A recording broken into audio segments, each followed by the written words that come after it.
Started a little late, 9:33 is what I have. I think public comment is up first. Approval of the August 24th, 2022 policy minutes. Motion for approval. You should just do consensus, right? Comments? I agree. Changes? Okay. Minutes are approved.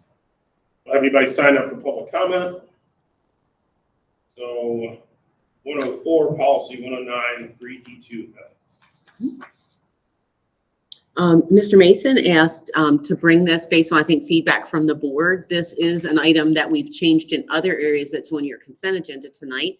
But at the direction, I think, of Mr. Young, Mr. Mason wanted to bring this for further discussion at the policy committee. So Jay, do you want to say any more? Sure. So, I've been seeking some historical references to why this policy was put in place. After doing some research, we are the only LEA in Maryland that has this policy in place. It is not in our local ethics, it's not in our state ethics. So I'm just wondering why FCPS has a different policy than any other ethical board locally or in our state or in our school systems. Why it was put in place, when it was put in place, I think I've traced it back to maybe 2005 is what I could find. Our minutes from back then are not very good, so there's no reference to discussions or who or why. From what I understand, someone was trying to get a job in HR that was a board member. This came into play when I tried to apply to FCPS and was not allowed to because of this policy. So still wondering why, still would like to know the reasoning. Me personally, I wasn't applying to just Frederick County Public Schools. I was applying to several different school systems to see where I could get employment. This policy has prevented me from just applying, which would then allow me to interview. I wasn't asking for a waiver to be given a job, which I think inhibits my abilities, my liberties as a community member in Frederick County or in these United States of America. I think we built our country on having choices, having opportunities, and I think this denies me to have an opportunity, a choice in the county where I was born, raised, grew up in, work, have a family, raise a family, went to school, all the above, all the good things that you enjoy in your community. And as you all know, I have acquired a teaching job in Montgomery County. Absolutely love it. I think there's no greater joy than teaching young children, having the ability to watch them grow. So basically, I'm just looking for some historical data to understand where we are and why. Well, I think you captured the history as I understand it, Mr. Mason. It was a result of a conversation coming before the board when they had a board member going off the board and then also seeking employment before the term ended. And so the board directed the ethics panel to evaluate that based on that concern. And then the ethics panel recommended this change back and the board approved it and the State Ethics Commission approved it. So, can I ask a question? So, I think I've shared with you that I'm supportive of a waiver. The only concern that I have is policy 109 and avoiding conflict of interest, and I know that's what we're talking about. So to me, the break has got to be. I think the topic of our conversation would be that you separate that before you apply, you separate from the position that could potentially be the conflict. And so before you apply, or not you, I mean, but anybody would apply, they would not be on board anymore. They would have resigned. And I think that's tricky, right? Because, you know, you certainly don't want to end your board service early. But I also think that if you're responsible for, you know, the budget and the oversight of the school system, that's the piece that I think is tricky. But the year involved in that, I think that's the point that doesn't make a lot of sense to me. I feel like before you turn your application in, or before you're in that position to apply, you would resign from the board. But the year part is confusing to me, because I think once you're separated, then you don't have any impact. So there are no other liberal school systems with that requirement. Not that I can find. When I think the year came in, as I recall, Ms. Barrett, is because, for example, you would approve a budget for the following year, so you could, let's say, approve a position be put in the budget that you knew you were qualified for. So I think that was, I remember there being some discussion on if a newly created position and you voted on it, now I'm gonna apply for it after I resign. So I think that's an if. Like, I'm not applying for Right. any position Mhm. in this building, I'm Mhm. not applying to be a principal, I'm Mhm. applying to go work for the people that I Yeah. govern Mhm. right now. Yeah.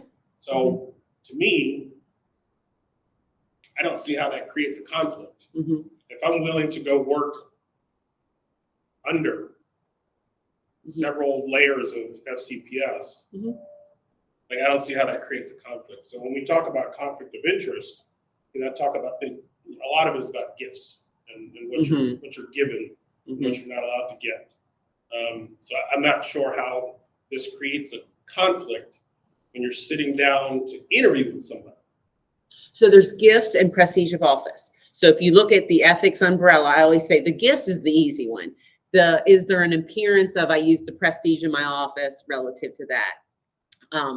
So that's kind of how the two, branches work out when we look into the purpose, goal, and intent of the ethics laws. Which I wouldn't use. Right. Well, that's why it's usually the appearance of. Usually it's not the intention, it's the appearance of. I do think, and I've expressed this in at least one conversation, Mr. Mason, when you had initially brought this forward, I do think that the most egregious example of leaving the board and then going to take a position with FCPS would be a senior cabinet position. I do see some distinction between a cabinet position and other positions with FCPS. So that I will acknowledge. And I don't see the fact that we are the only school system that has this policy as reason to change the policy. As I've really said and thought about this, right? When we're negotiating with our employee units, I want this to be as 7 board members who will not in any way be affected by the negotiations a year later. And so I think it causes problems when, we recognize that there is excellent reason to bring our salary structure up to be competitive with the rest of the state. And that always needs to be shown and seen as front of mind in these discussions. I'm really concerned that if we get rid of this policy, any of the 7 of us could then be accused of self-dealing. I have a number of concerns about, obviously I've shared some of them about conflict of interest and negotiations and some of those matters. But I think there is a way so to me, we're balancing a school system need, which is to hire qualified teachers. Okay, I mean that we have a teacher shortage. We're also balancing our fiduciary duty and conflict of interest policy. So if we have those two things, and there's, like, to me, I think, okay, is there a compelling school system interest not to hire Mr. Mason, but to remove barriers to hiring qualified teachers? I would say yes, okay?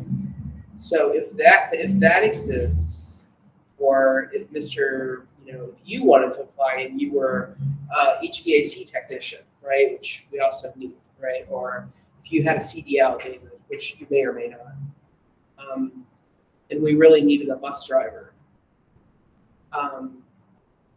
To me, if there's a way to set up, because I think the year is a little bit of an issue, because if we change the salary scale every year, the increases don't go away in 3 years. You're still it's like in perpetuity, we've increased the salaries or whatever.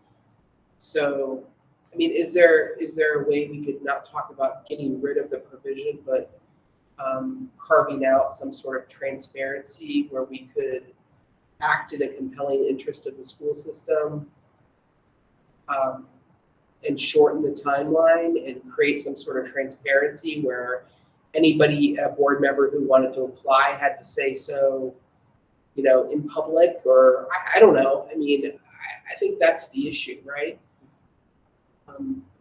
Is that something we'd be willing to discuss? So the stipulation might be that if FCPS has a dramatic need in a particular area, such as classroom teachers, Well, one of our strategic plan goals, and I'm not to interrupt you, is to increase our highly qualified teachers of color. And we have one applying. And that's certainly a compelling need times 2. So. Right, and so are you saying that the superintendent would identify the areas of greatest need, and then board members would be eligible to apply for those areas of greatest need? I think we've already identified, as Ms. Yeah. Baird just stated. And it's not just that. I mean, it would be bus drivers right now. I mean, we know we have a special ed update later. If we had a board member who was an SEIA. I mean, I think the former superintendent's husband was an SEIA and FCPS, and we didn't dig into the policy then. So I think if we think about what we need to accomplish as a board, we need to prevent the appearance and the occurrence of conflict of interest, prestige of office, right? But we also need to act in the best interest of the system. So when I think of prestige of office, and I think about changing this policy, I feel like I'm doing that to benefit myself, which puts me personally in a conflict.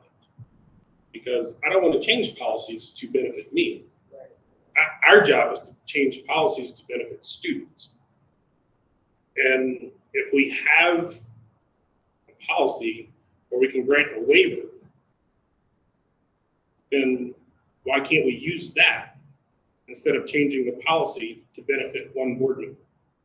Because it may never happen again. So it could be just to change this policy to benefit me. But if we have a policy to grant a waiver and we don't use it, why do we have it? So Yeah. So what's what's the purpose of that policy if we're not going to use it? I haven't used it in like 3.5 years. I haven't seen us grant anybody a waiver. So I don't know why we have that in there if we're not going to use it. And then you mentioned policies put in place, and I think we have seen historically that policies are put in place to not necessarily benefit people, and it becomes a hindrance on achieving goals. And we have stated that one of our our strategic goals is to diversify our teaching staff. And we've had that in place for a very long time. I worked on that goal in 2014. So I think we have established as a school system our wants and our needs. And I think I fulfill the qualified part and the diversification part, but Yeah. Well, I still think as a school system, it's to our advantage to have the 1 year gap between board service and being employed. And what does that benefit? Like what's the difference between 1 month and 1 year? and it is possible that, right, maybe it would need to be 13 or 14 months, but generally speaking, I think, right, if a board member has left the board and then doesn't get employed by FCPS for at least 12 months, the new board would have an opportunity to go through one budget cycle. And so that is one advantage. I've thought of the fact that, right, the other piece that is so critical for us as board members that concerns me here if we change this policy is the hiring and evaluating of the superintendent.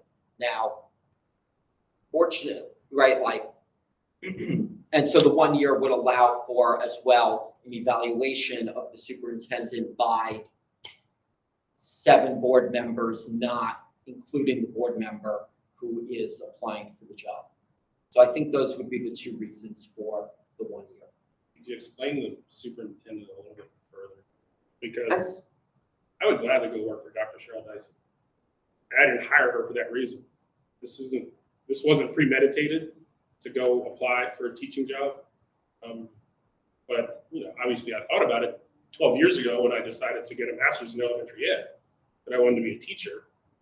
But I'm still not understanding the part of hiring the superintendent and in this part of it. I think the important thing about ethics policy is to create policy that would address the worst intentions or inclinations, even when, and I want to be as clear as I can, even when that does not involve the parties at hand at this time. So this is in no way about Mr. Mason. So the But- worst could be,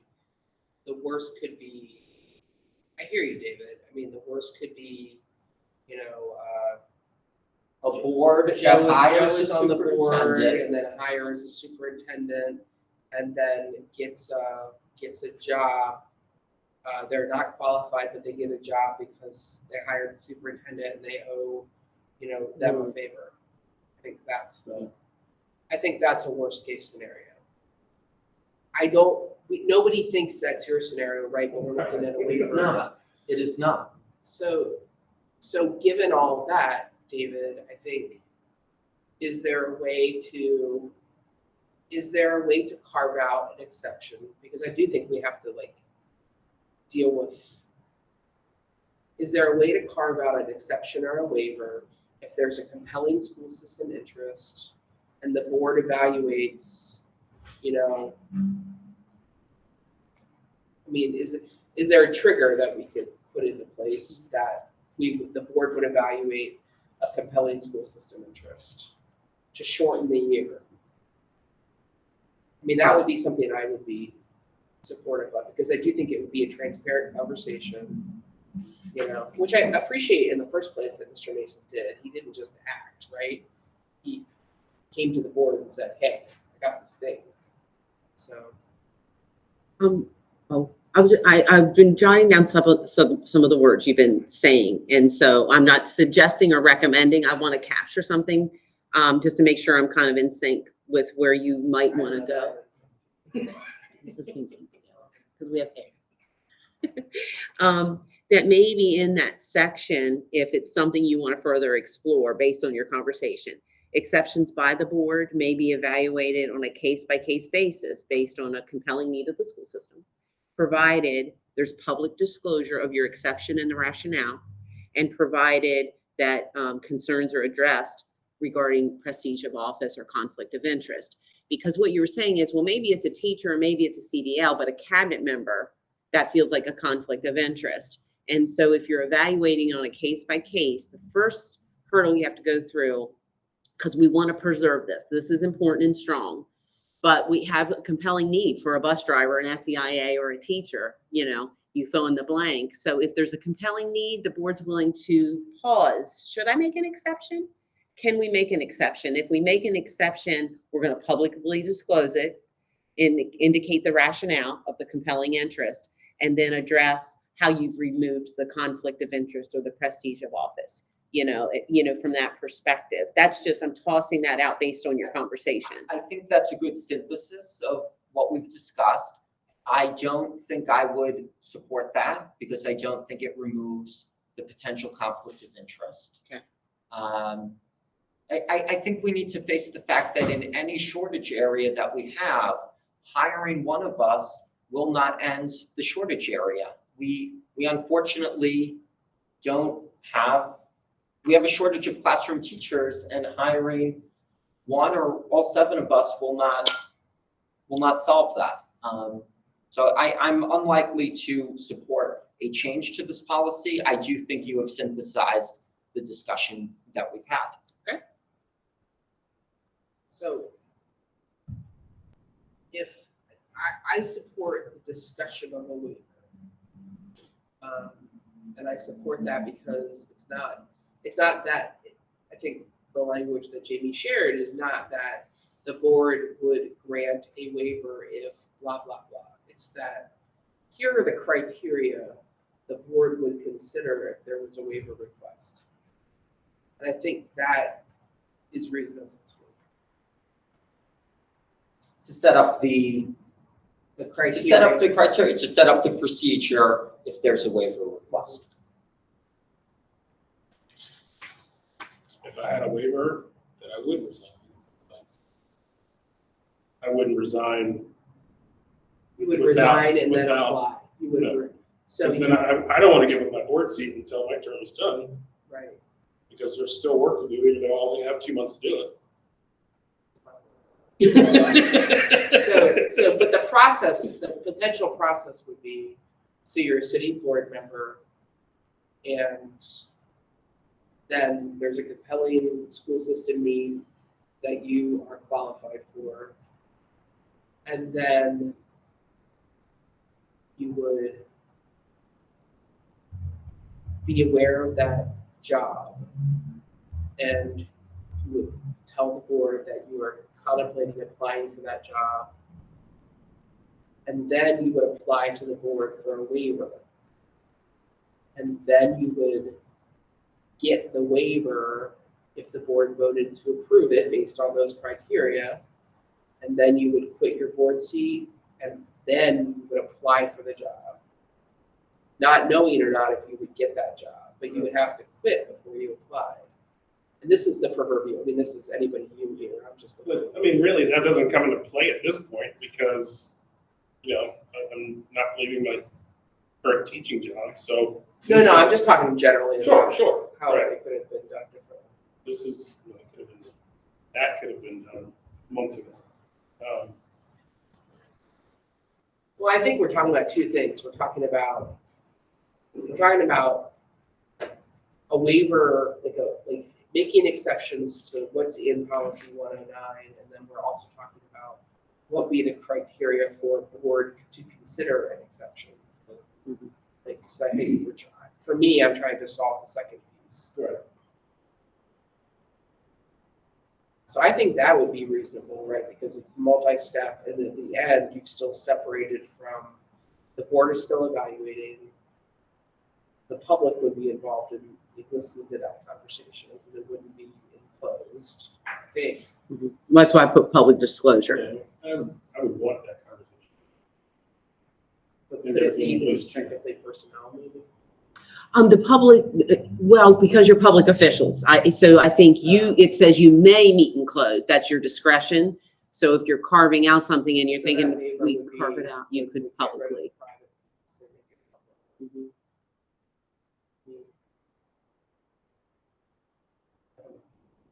I'd be interested in talking to the rest of it.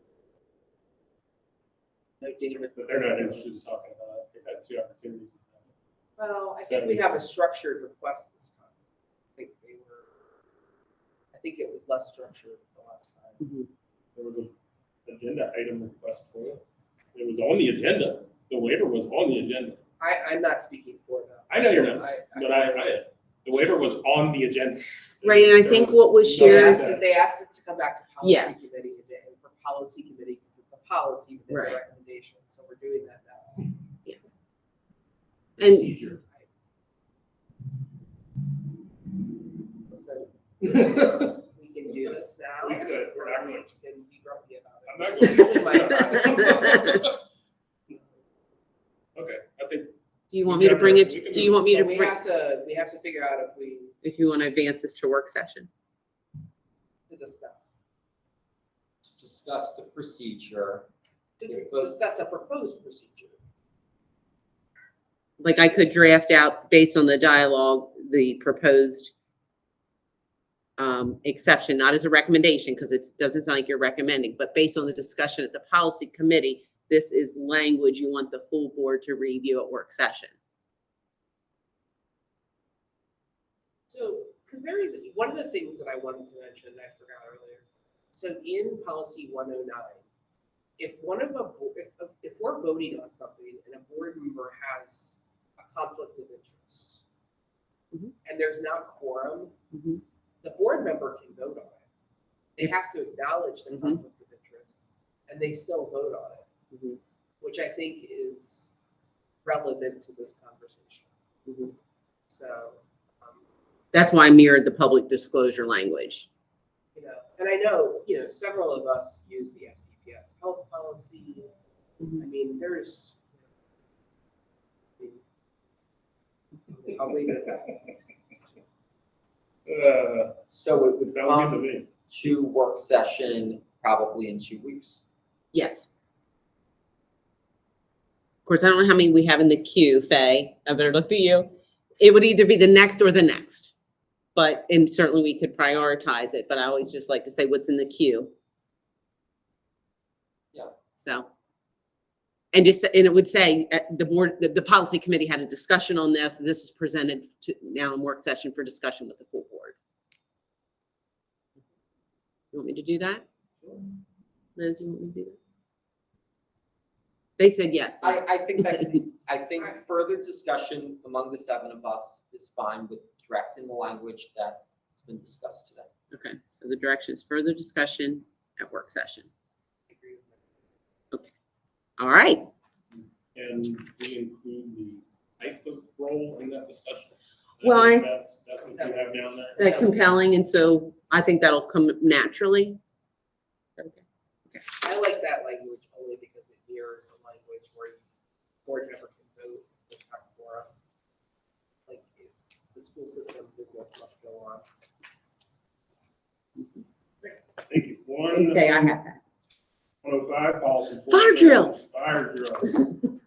Got it? Scott is ready to stop, drop, and roll.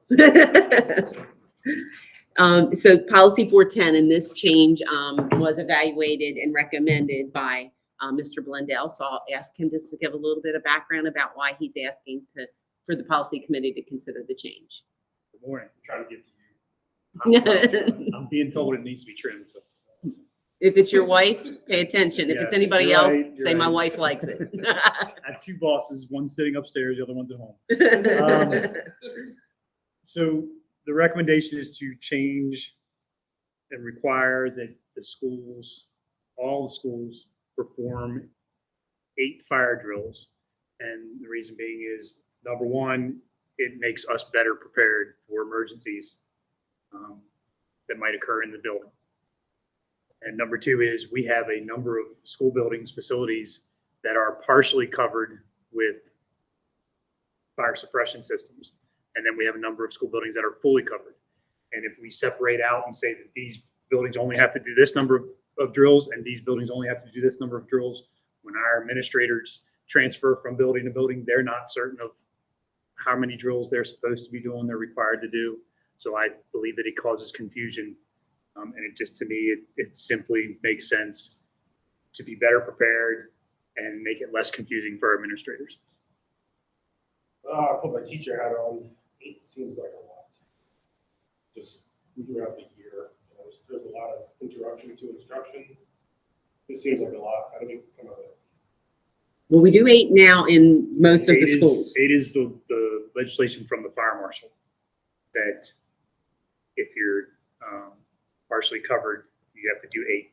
And then if you're fully covered, you only have to do 5. So that's the wording from the fire marshal. Why the split? I, from the security and emergency management standpoint, I think an additional 3 is not a lot. I feel like an additional 3 in a 8-9 months cycle there's not a lot. Are there other drills that we're doing regularly, including weather emergencies or active shooter drills? So the minimum number of drills that must be conducted, all encompassing emergencies, is 15. That's the minimum number that must be done throughout the year. So there are 7 others that are required. So if your building is fully covered and you're doing 10, 12, you're doing 12 drills, you're required to do 12 drills. If your building is partially covered with a fire suppression system, you're doing 15. Again, an additional 3.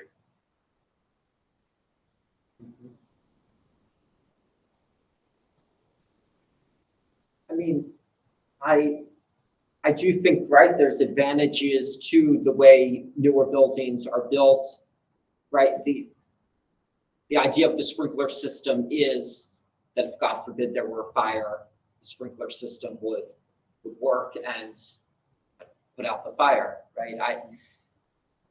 I mean, yeah, it's hard to it's hard to say no when the recommendation from you and your team is to do the full 8. But I mean, right, the technology around, right, the reason we have the sprinkler systems is that is, I hope, extremely effective in, God forbid, putting out any fires. So if I can comment on that, your statement of I hope, we're laying it on I hope that the system works correctly, that it doesn't malfunction and it works. Yeah, I mean, I support this. I think the experts have spoken, and I think fire drills for kids, especially, and teachers, it's not just about practicing getting out of your school building. It's life skills of, escaping and getting out and go gathering where you're supposed to gather. And I think the general awareness about fire safety is important. So I think that's part of our educational mission is to do that, because one day they'll be in a workplace or an office building or wherever they end up, they'll need to be familiar with how fire drills work. So. And I also think, David, there's a lot of students with various disabilities or mobility issues, and I think the more times staff can practice and students are aware of various ways for them to get out of different kinds of buildings, because we've got little kids on the 2nd floor in some buildings now. There's a lot of pieces there. The only thing that occurs to me is that I think when you say 8 is the number recommended for buildings that aren't fully covered by sprinklers. But I mean, how often does the fire code? How often will that change? Because the only thing I would say is maybe change it to that all schools complete a minimum of the.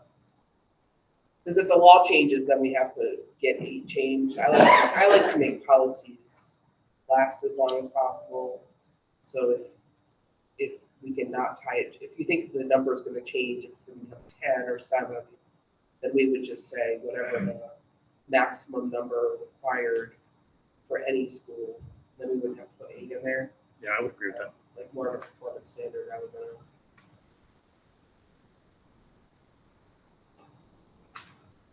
I didn't realize that scheduling those fire drills was the principal's responsibility, is that? They know their schedules with testing and activities going on in their buildings, so we allow them to set that schedule. Because I know at my boys' high school, they had safety week, Mhm. so they got rid of flex every day, and they did a different drill every day of the week. Yes, the majority of our school buildings this year, that's how they implemented. They did a safety week and practiced all their drills, or the majority of their drills during that week. It was very successful. Well, and I want to circle back because I think you shared with me the reason you wanted 8 is because the required by law is, I'm at this school, I only have to do 5. I'm at this school, it's 8. And there's confusion of how many fire drills do I need to do? So I think that's why you originally said that, because if we just say now as required by law, you haven't changed anything because I'm required by law to do 5, you're required to do by 8. And I think you wanted to equalize the standard to 8. But if we said, I think it's fair to say, if the maximum number of required drills, so the number of drills that would be conducted in our schools So we change that would to be maximum. equal to the maximum number of drills required by the fire marshal. Now I'm done. For any school. For any school, gotcha. Perfect, okay. Just something where we don't have to go back in if the number changes. So if the fire marshal changes something, and decreases it or raises it, we wouldn't have to change the wording in our policy. Okay, Like our policy complies with the most restrictive standard from the state. And I think because this policy changed soon after I arrived, and I think that was what the change was back then, was that it used to say 5 and 8 or Right. something, and we changed it just to make it similar to what Mhm. fire marshals issue. Okay, no, that helps. That makes a lot of sense. So it's really the maximum fire drills that's required by the fire marshal. And the maximum is 8. Yes. Okay. All righty. You want us to bring this to work session? Thank you, Scott. Thank We'll invite you. you back for work session. Thank you. Appreciate it. Have a good day. You too. All right, next up, policy 427, religious expression. This was one that you asked me to evaluate based on our last discussion, that we want to have some further discussion on, do we feel like we want to put in there what the Supreme Court identified as this personal time, this personal space? So I actually just lifted the language right out of the Supreme Court case as far as how they define personal time.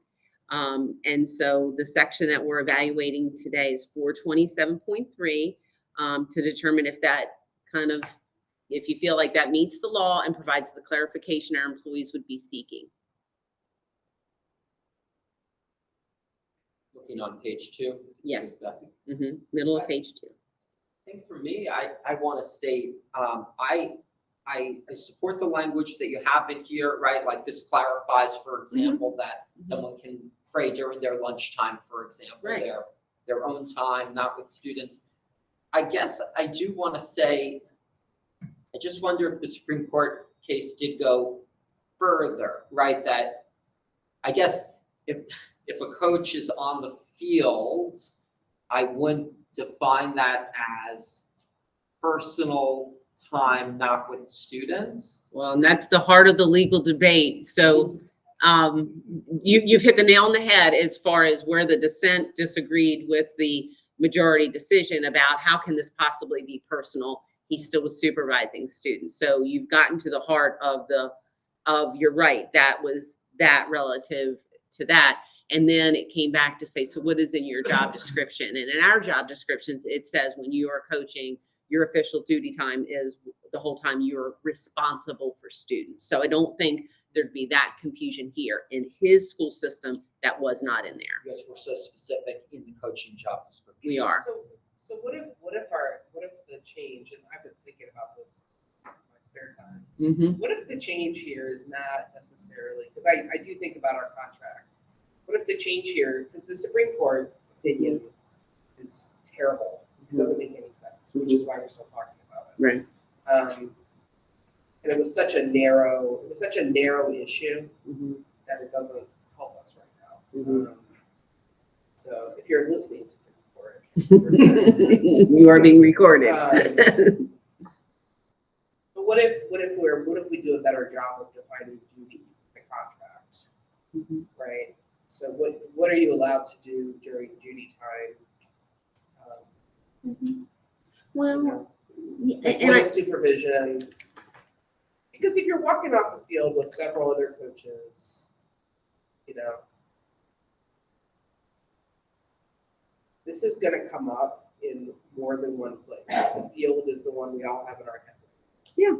So what if it's after a pep rally with everybody in the gym, Mhm. and we have a coach with all the students gathered. We have a teacher. We have Mhm. a custodian who goes in the middle of the floor and gets down on their knees. Where do we do that? Are they leading a prayer? Or they're in the presence of students, so you have a captivated audience in a pep assembly. So I think if you and I were coaching and walking off the field and I say, hey, Liz, can you watch the kids back to the bus? I need a moment to do something. You know, that's now I'm still making sure supervision of kids, but I'm taking that moment, which teachers and staff do all the time. Now I've created my personal, I have a moment to do something personal. And I think that naturally happens. But if you say, no, Jamie, I can't, look, they're kind of getting rambunctious. I think we need to walk and all of us be there with the kids. Then I think that I don't have personal time. I think that we're supervising the kids back to the bus. So see, it's You need to explicitly pray that they're less. Liz, I can help the rambunctiousness. Just give me 15 seconds. That's how long this prayer was, 15 seconds. I think with the parameters that we have, I think this is a good policy, and I mean, I support the changes you put in. And I think this gives us a springboard to train and clarify for our employees. So that's what I always look, whether we can debate on, was this a good decision? I think our employees, and it'll be important, and we did meet with the athletic directors to give them some guidance for the coaches, but we did say, watch this. The board's talking about some changes as well, but obviously, certainly we can already give advice, about the decision. So I think this is timely, and I think it will be important for our employees. You want to do, Jay? I agree with Liz. I think just awful decision. Supreme Court to get into the world. I think if we define it better contractually, we're obviously in a better place. So, Okay. I mean, I'm fine with this language. Okay. Don't necessarily agree with it. So do you want me to bring this to the work session then? We'll keep going with it? All right. I can tell you that I would be interested in I would be interested in how you train employees. Because I'm sitting here and I really. Well, what I've done is I've highlighted the components of the fact pattern of the case, the findings of the case, what we know and what we don't know. So don't tread in the don't know and don't assume. Here's what we know, and it kind of, mirrors this. So I kind of have 4 slides that I've done relative to, synthesizing it. And I said, and think things to watch. These are things to watch that we might see other cases that will further define. Here's what we know now. I think some of those moments are going to happen in the eye of families and the public. And I think maybe once this is all hashed out, maybe letting the public know that, if they see a teacher who is not directly supervising students, engaged in prayer or whatever, then it's probably okay. Well, that's why. Unless it's not. And that's why I like that we at least have something in the policy to say. So there's been a little change. Their Supreme Court changed, the board addressed that change. So that's why you're seeing something a little different. Because that's what people say. Well, you never allowed that before. Why do you do now? Well, that was a modification in the Supreme Court. The board did a corresponding change in policy. So that helps. And see, when you pass this policy, then we send out a communication, find out first to give some rationale. So that's why all things flow from this, which I think will be helpful from a communication standpoint. The confusing thing for me is I don't really see that because so FCPS staff members are still not allowed to promote or endorse, right?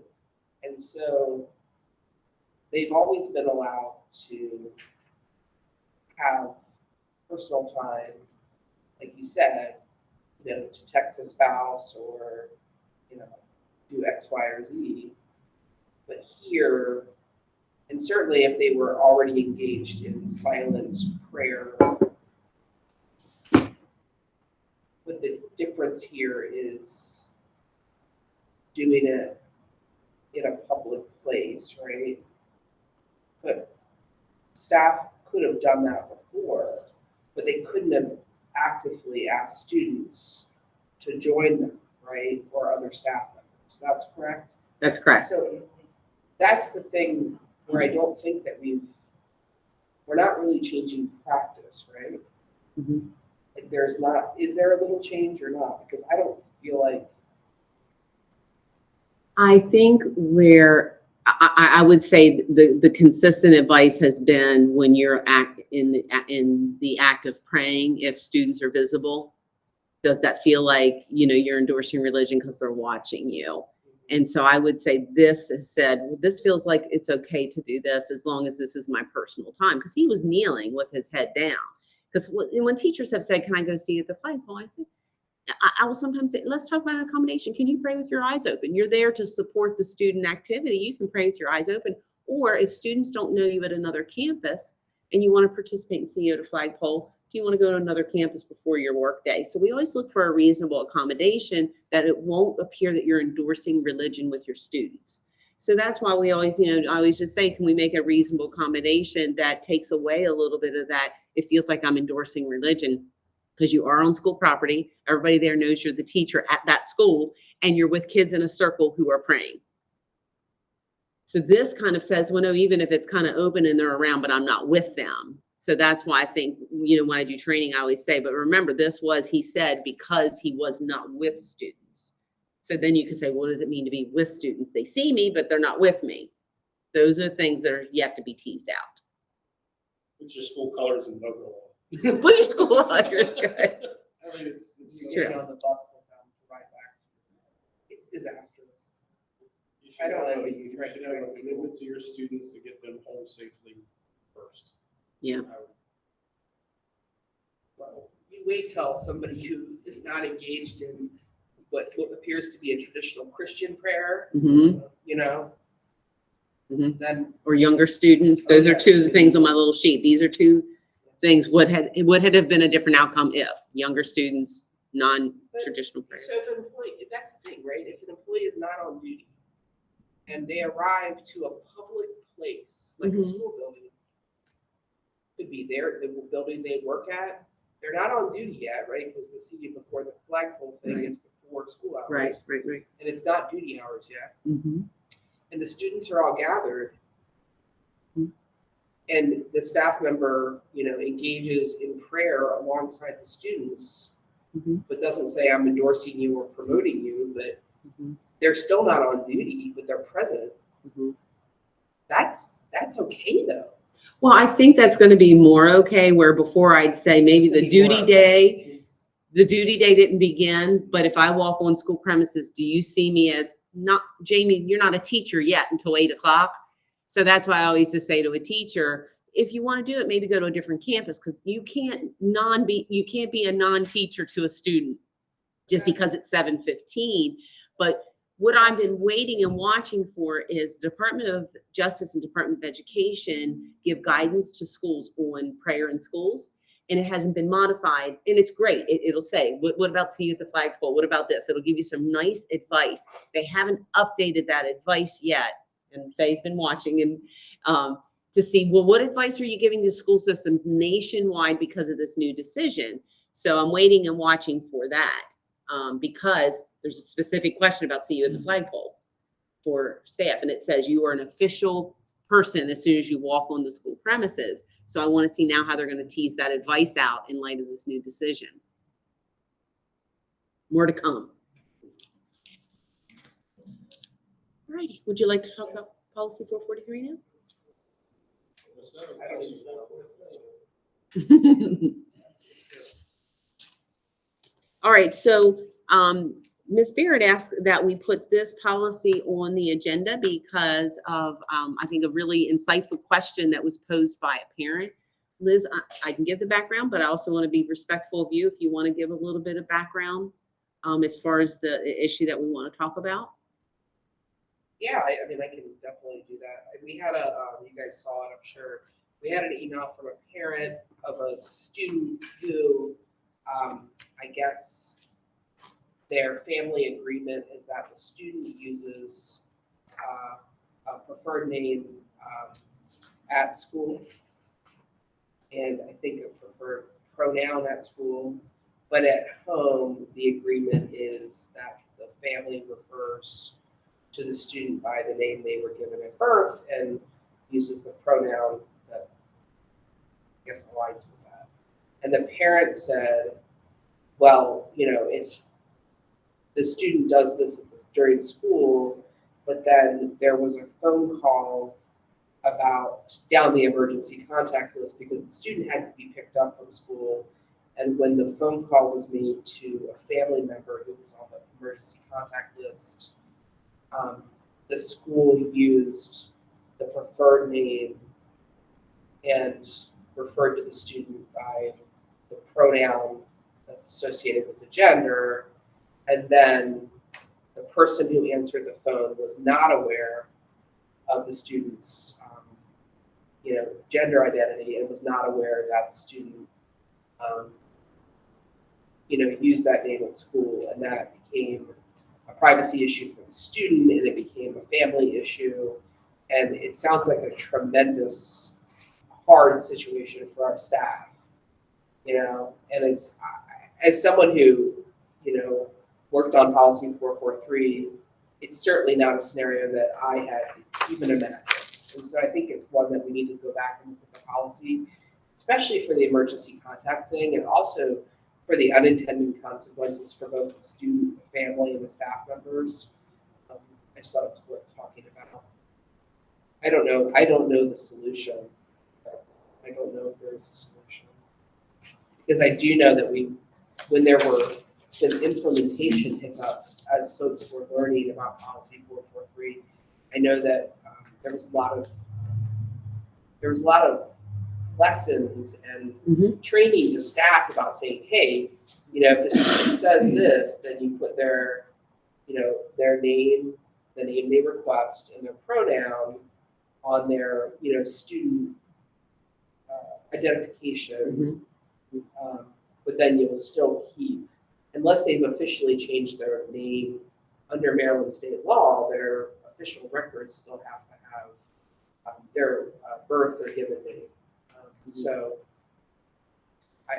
you said that staff had information about how to make Yeah, and so the area that we're looking at is 443.5 and then student records, but it says that we recognize the right of every student to be referred by the preferred name and all staff. And then MSDE gave us that they don't even have to go get a court order. If they have this, you can change it in e-school. You can change that official record.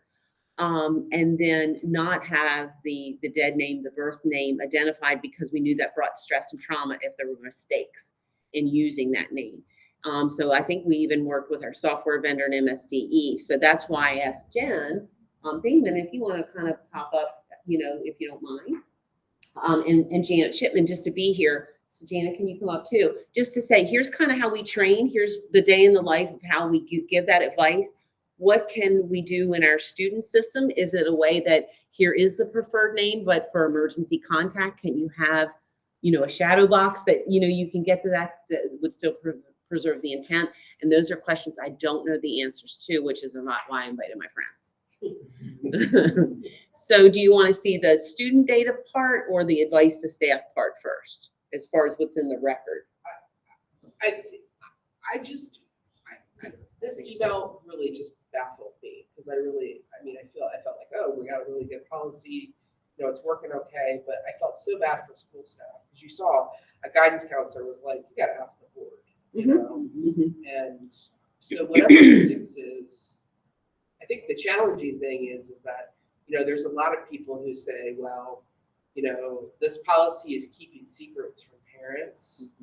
But in this case, it's doing the opposite, right? Because it's like the parent has said, the school can do whatever the school's going to do, but we're not changing it at home, which of course,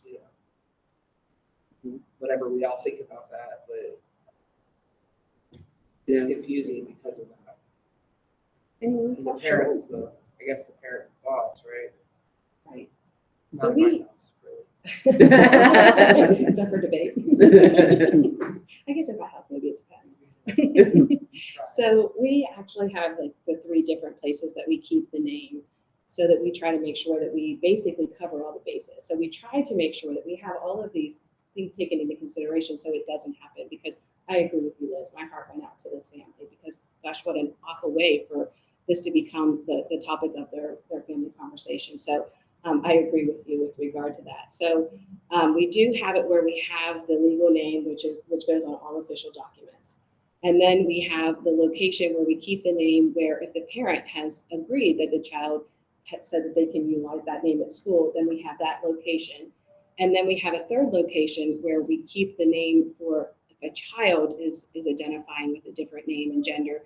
That is also going to our substitutes in all of our reports that go internally so that the child doesn't get called a name that's not what they have selected. But for the, when the parent has agreed, then it goes to report cards and other documents. And so we have this process where we have 3 different ways that we're documenting the name in order to try to make sure that everybody has the training to know.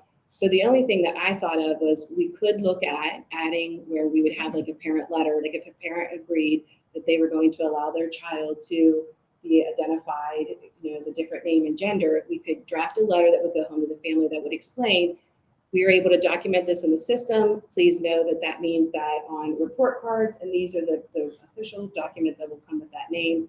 We keep the legal name for like transcripts and things like that. And then to state that all your emergency contacts and other folks will be receiving the same if a phone call should occur.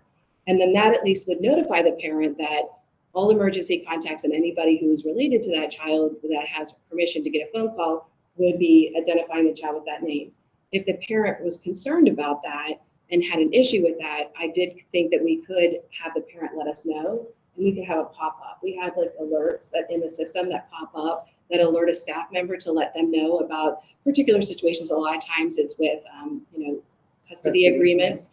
We have pop-ups that pop up, and then the staff look at that, and then it tells them kind of the scenario and like a little bit of the information to know. So we could do a pop-up where the parent could give us that information. And so whenever the health room or even a teacher, because if a teacher would need to call an emergency contact, it could happen. It could be a teacher that pop-up would be there. They would be able to look and to see that there's a specific note that we want to make sure that we use the name that the legal name in those types of situations. So that was the one way that I thought of that we could try to look for an additional way to kind of solve this. I think if there's a fix that makes sense, that's operational, that can be consistent, then we don't need to change the policy, right? And so it sounds like you have a solution. It felt. Mr. Can I just jump into that for a second? Because I think we have to be cautious that we're not gonna make this foolproof. Because you may have a family that disclosed that identity to the grandmother, but not the neighbor who's also an emergency. So I think we have to be clear that no matter what we do, we could still run into a similar situation, because I don't think we can have a pop-up that describes every possible scenario that a child might have. But, and also, I think in your case, the scenario that you were talking about, you have so you have a high schooler that, comes out of school and says, this is my name, this is my pronoun. The procedure is basically, well, obviously have you talked to your parents, right? How are we working together on this? You've made that clear for the public that's watching right now. That's the first question, right? But if they say, no, my parents, this is not okay with my family. So then you don't send that letter home, then, do you? And the student doesn't make the decision about who's on the emergency contact card is the parents. Correct. So we still have that moment. And I don't know if that was the scenario in the email that we received. I think As a it's some parent, yeah. guidance that we need to provide. School counselors, a lot of the times, are the first ones, to have the knowledge and have the discussion with the kids about use of preferred name and, what is happening at home. And so I know our school counselors, because they can share the preferred name with other staff at school who interact with the student, and they discuss that with the student as well of, I need to tell this person, this person, this person. And so administrators are generally provided with like a list of students with their, who's using a preferred name, kind of as a heads up if they're in this situation. And in the guidance previously, and so we could revisit it, has been, especially for administrators, have that conversation with the child. I know you by your preferred name. And as long as the child is conscious, I need to call this person. I can't reach mom or dad or grandma. So what name is best for me to use in having this conversation? So I think it can also be that simple of, just asking the student because they're going to be the ones that know, So I think that clarification could be easy. And I think the pop-up doesn't need to say anything about the preferred name, because that, for people that don't teach that student, we'll give them some thoughts or ideas and we could out them. But just to say, see counselor before calling anyone about child, or something that simple that we can just make sure that step's also in place. Because we are generally, pulling up that contact information before we make the call. I definitely want to maintain the safety and dignity of the students. So certainly I like, asking the student what name should we use with this particular emergency contact. I don't know, I guess we do have to plan though for the most dire emergencies and so I don't know, I didn't necessarily see the pop-up as a bad idea. I guess I didn't understand. So we're saying that, I guess my assumption was that for many of our students, did I hear you correctly that you're saying that for many of our students, maybe their immediate teachers are using their preferred name, but that others in the school, other teachers in the school would not know their preferred name? They may not, because they don't all interact. And again, depending on the size of the school, and the counselors have that conversation of, the student can ask the teacher on their own. They don't need the counselor to intervene. But there may be an instance going to, unless we are changing it in the system, going through the cafeteria line. So we generally talk to the student to say, especially if you're not changing your preferred name in any school, so it's visible to everybody, then these are the people that we should probably inform. You're a bus driver if you're riding the bus, the cafeteria workers. So when you go through line, if they address you, if we don't tell them, they're going to use the given name that they see that pops up on the screen. So just those conversations, the same as we would any other, student, but we don't want to create an environment where they're not feeling welcome. And so that's what the counselors kind of talk them through, is this is who we should tell and this is why, but we really want their permission to do so. I guess I do want to confirm, I think you're saying this, that students can use their preferred name throughout school in almost every circumstance. The circumstances where they cannot is the transcript and their diploma. And what about the report card? Report card, if the parent has the knowledge, then the preferred name is on the report card. If the parent does not have the knowledge, then we put their legal name on there so that we're not outing them to their parent. And so that's, again, that's all in part of what the school counselor explains to them, like, depending on these 3 different levels, depends on, exactly where the information goes and what type of, like, for like Schoology and for like a Google Meet, their preferred name is listed there. So we have that fixed so that that isn't the name that they see. But again, anything that the parent would see would have their legal name so that we weren't adding them to account. I feel like you both have put forward a good solution where in most cases, right, ask the student, can I use your preferred name with this emergency contact? But I feel like the pop-ups, for the most dire emergencies.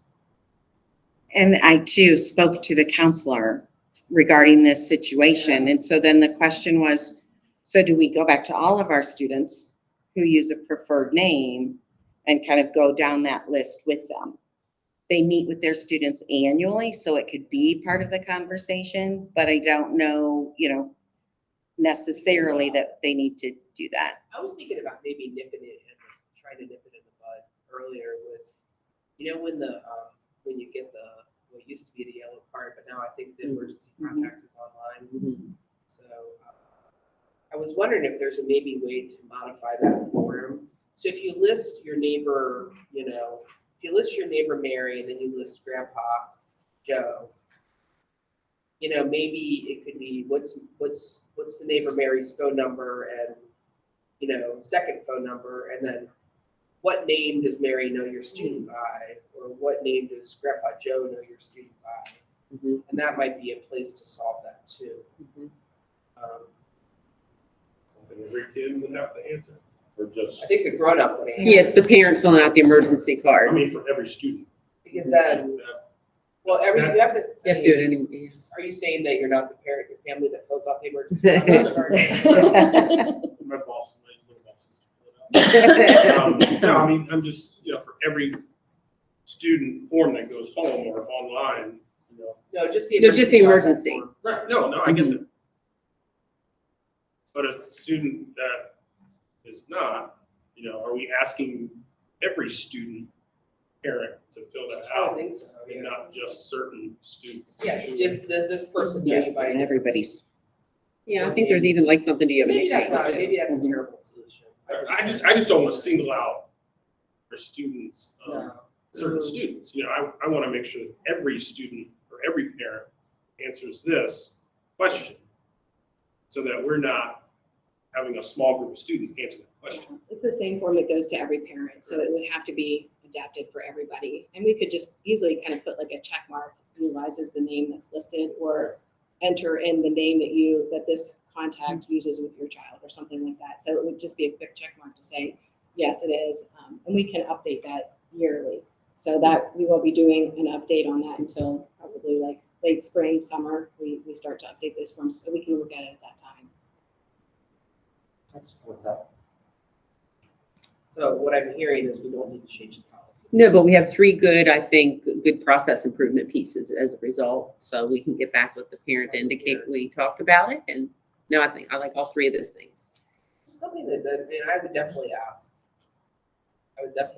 staff, because I just really feel like in all of the efforts to do good things, as soon as I read that email, I was like, oh my God, I feel so bad for staff. Because it was like the best of intentions created problems and pain for everybody. Is that scenario referred to the guidance counselor? Like, this says staff, and I was in here thinking of Oh, yeah. a teacher handling that, because our guidance counselors would be trained to have that conversation, right? Yes.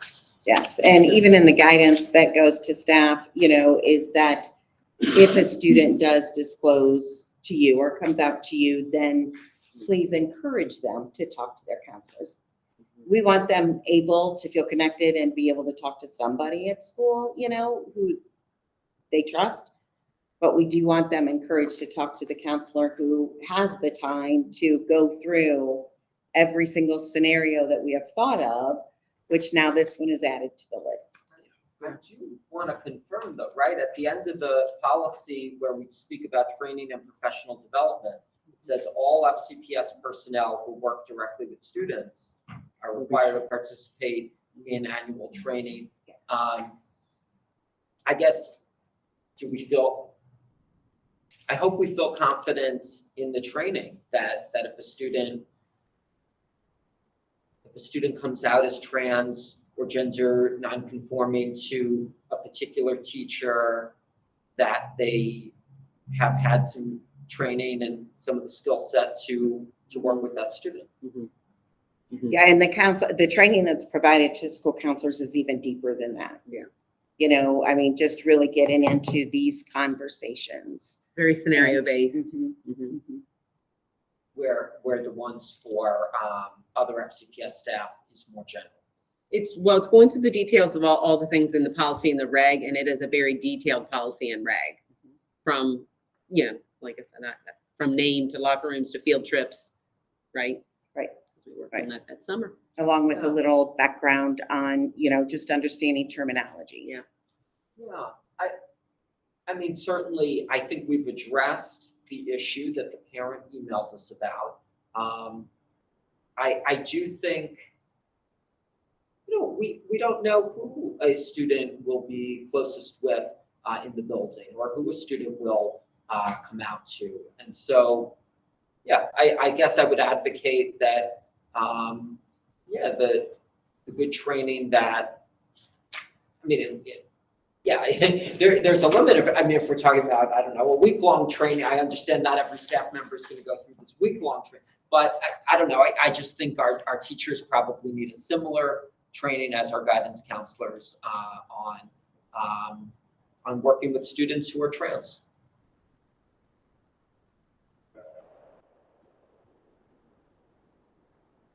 Let's take the Loudoun County, I think he was a phys ed teacher, for instance.